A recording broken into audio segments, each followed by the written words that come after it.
From the Russian elites today, it does not look like they're preparing for victory. They're preparing to survive as best they can. He's truly hit a wall. He's more terrified of the people near him. He doesn't know who he can trust anymore. Overall, for Vladimir Putin, the situation is one that is going to get worse. So it's a question at this point, not just of the future of Putin, but the future of Russia. Who will rise and who will fall? We've seen time and again that Vladimir Putin's top international friends, as he calls them, well, they're not very keen to be part of his war. Time and again, he's been cautioned by them by the need to end the war. There's not a lot of support. As we see Putin today, he's truly hit a wall. At home, there's very low support for the war, but internationally, he's truly running on fumes.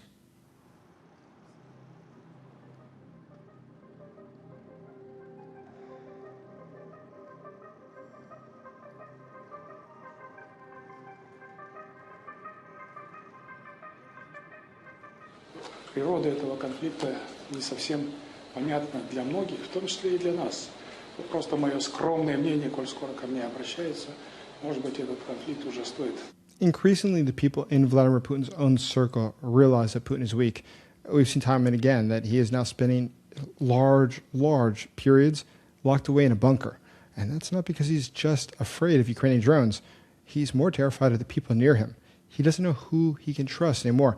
And because of that, the situation for him gets worse. It also isolates him. But by being isolated, he receives less information.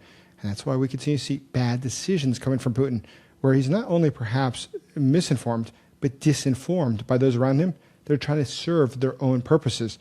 Overall, for Vladimir Putin, the situation is one that is going to get worse because he doesn't even understand how bad of a problem he really has. Ultimately, the elites in Russia, they're driven by financial interests, self-preservation as well. They understand that Vladimir Putin's regime is on very shaky grounds. And at this point, there's a very good chance that it will fall. So they have to do what they can right now to make sure that they are able to preserve their assets. But at the same time, they understand that once Putin is out of the picture, there's going to be a lot of fighting going on between these different clans, these different groups, as they divide up the wealth of Russia, but also its future. And those that are the losers will lose everything. So because of that, they are taking precautions now to prepare for the future. Ultimately, I think that most people in the Kremlin don't care one way or the other about the war in Ukraine, but they're willing to trade the war in Ukraine if it'll give them more power or authority. So if they're looking at something like getting rid of the Putin regime or overthrowing it, they'd probably be willing to work with Western leaders to acknowledge Ukrainian territory as Ukraine's. But in exchange, they'd like to be acknowledged as the real leader of Russia, because once they have that acknowledgement, it allows them to continue operating as the new leader of the country, something that's far more interesting and more valuable to them than a war in Ukraine, which Russia is losing. Ukraine has been carrying out a massive number of attacks across Russia, going for things like the logistics hubs, and that's complementing the other attacks on the oil industry. All in all, this is directly affecting Russia's ability to wage war, but it's also having a trickle-down effect across the entire Russian Federation. Across all 11 time zones, there are now complaints about the fact that Ukrainian strikes are changing the way that the government operates, but also affecting people in their daily lives. Wildberries is more than just the Amazon of Russia, as it's usually called. It's in fact a major logistics point, and the government uses it, but also helps to ship a lot of dual-use goods, which the Russian military also uses.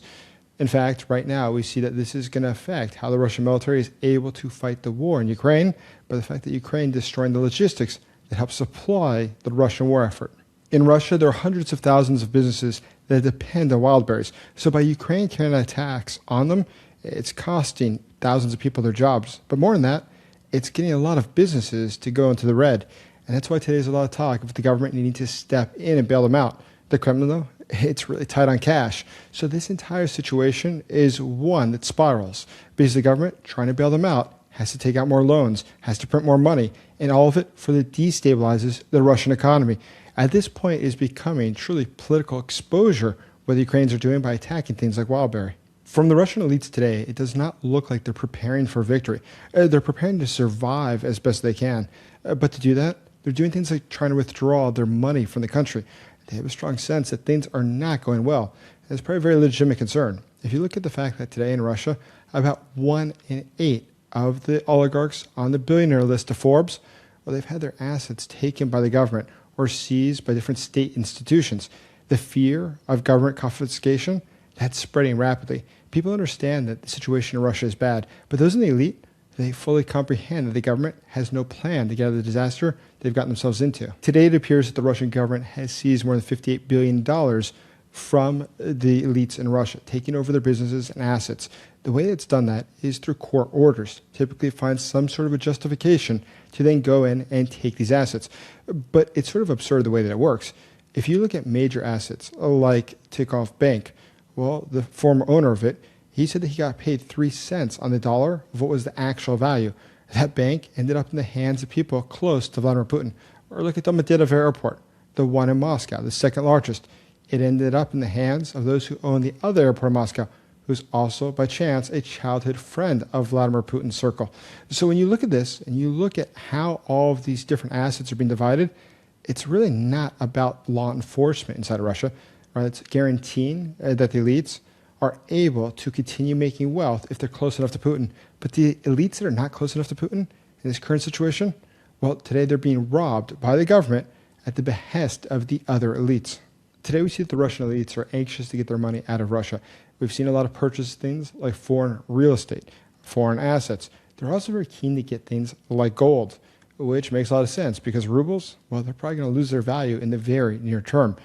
So looking at the current situation, seeing that it is getting worse, they understand there's a very bad chance for Russia to get out of this situation that it's gotten itself into.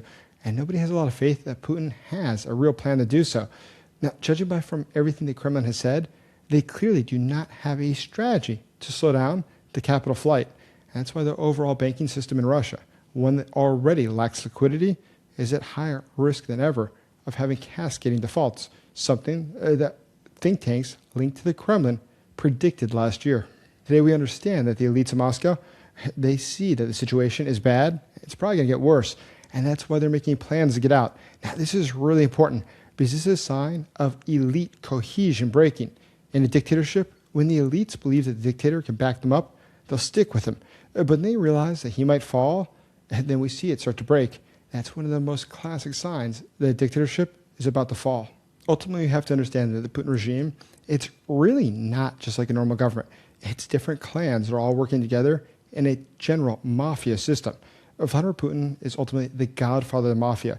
But now that it seems that he might be on the way out, these different groups he was able to patch together for a number of years, well, they don't feel there's much allegiance between them. Instead, that they realize their long-standing feuds, their hatred for each other, it's boiling to the surface. And once Putin is pushed out of the way, it gives them an opportunity to fight for those assets, to decide who will be liquidated and whose businesses will become their own. At this point, it is something that will truly begin to spiral probably in the very near term. Vladimir Putin, in the wake of the Wagner Group's uprising with Yevgeny Prigozhin, he decided to allow the National Guard, Rosgvardia, to have things like tanks in Moscow, about 36 of them, in fact. Now, why that's so interesting is that historically they were not allowed to have that. Why do you need tanks unless you're going to have battle with other tanks? But that's exactly what they're planning for. The potential for things like mutiny, the potential for another Wagner group-like uprising. So the fact that today we see this occurring within Moscow is a sign that the Kremlin itself acknowledges that the situation is truly beginning to get out of hand.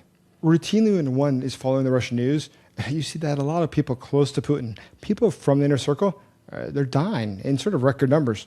So what's going on there?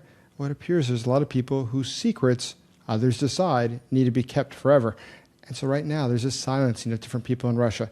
And that's something that spreads as the regime gets into more of a frenzy. We've already begun to see within Russia the leaking of information that Putin would not be happy to see coming out, including things like videos of him coughing, of him not looking well. We see these things coming out. Now, they might seem small, but you have to understand, in the Putin dictatorship, where it's built on his image of being a strongman, that's a big mistake. But it's probably not a mistake. The fact is that there are those on the inside, in Putin's own team, who understand that he is weak, and they're working to expose him, working against his interest. It's all trying to chip away at the image, and it's all preparing for what is likely going to be the end of the Putin regime, which will come when one group decides that he's weak enough and that the rival groups, they're not prepared to take power yet, so they better strike fast. And that's the way the Putin regime could very well end. So it's a question at this point, not just of the future of Putin, but the future of Russia. Who will rise and who will fall? But that also means there's a high chance for violence. So today, everyone has to decide what they're going to do, how they will protect their futures. And the best way is to be the one that moves first, the one that guarantees not just their own future, but the future of Russia being in their hands.